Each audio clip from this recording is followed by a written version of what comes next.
Welcome to Buckingham and welcome to our overview of our compliance reporting system, My Compliance Office. I'm joined today by Alicia Bauer. My name is Jake Fechter. We're excited to walk you through the system. So as a part of onboarding for all new associates, there are certain compliance requirements that need to be completed within the first 10 days of being an employee of Buckingham.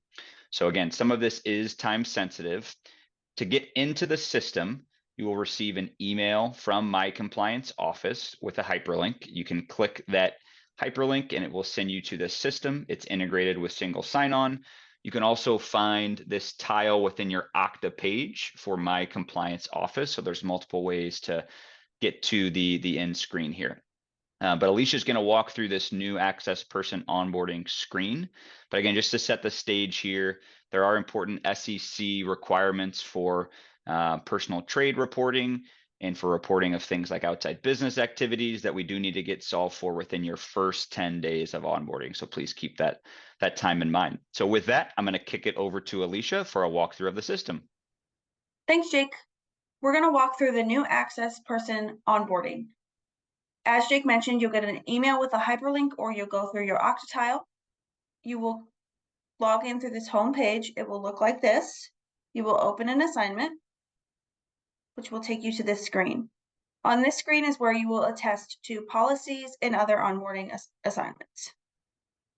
These are the policies to attest to. As you can see, you have to open these documents before completing this assignment.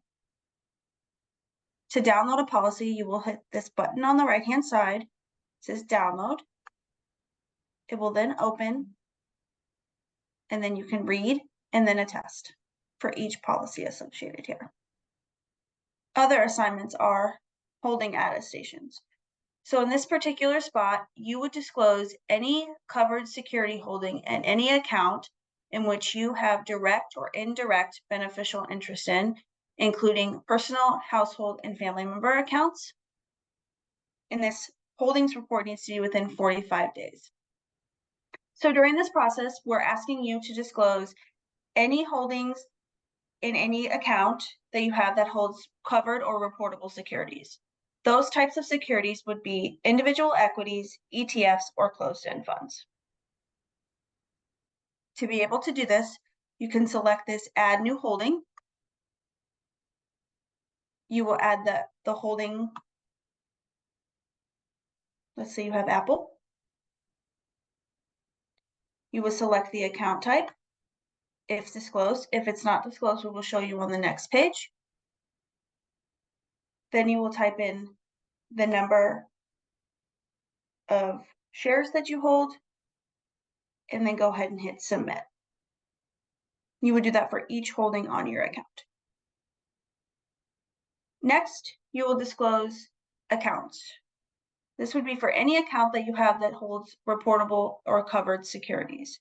This also includes any account that you have beneficial interest in or power to make investment decisions. This also includes any account that would be in your house, an immediate family member living in your home. To add the account, you will click this Add New Account button. Take you to this screen. You will select an introducing broker.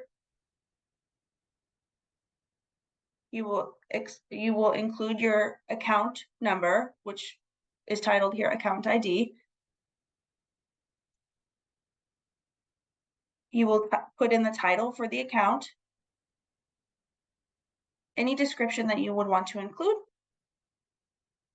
You can put that the account is open, the date that account was opened, if you have trading authority over this account, if the account holds reportable securities or covered securities, and then go ahead and hit submit.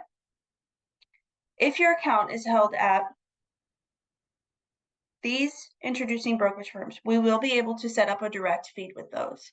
What we mean by direct feed is that on a go-forward basis, you will not have to include any holdings that you have to manually type in or any attachments, as that information will pull into the system automatically. After disclosing your holdings and your account information, you will next disclose your outside business activities. To include this, you will go ahead and hit this Add New Request. and you will complete the required fields below. You will need to include the name of the business, the date that you started the activity, if it's when it's effective to, if it's a short-term thing or long-term, or if there's an end date, if it's investment related, the address of the business, your position at the business, your anticipated annual compensation for this outside business activity, if you'll have investment authority or move money authority with this outside business activity, any financial interest in this business. And then we ask you to also let us know the number of hours per month and per week during business hours, and then also per month and per week outside of business hours. Next, if that business is a client of the firm, if there's any sort of affiliation with that business that could be perceived as a conflict of interest, and then also if you're an investment advisor of the firm. Once you submit all this information, we will also get additional approval from managers and from HR prior to having this approved in the system. Next is this attestation statement stating that you have read the policies and you have completed the above items and that all of this is accurate. And then you will go ahead and check this box and hit complete.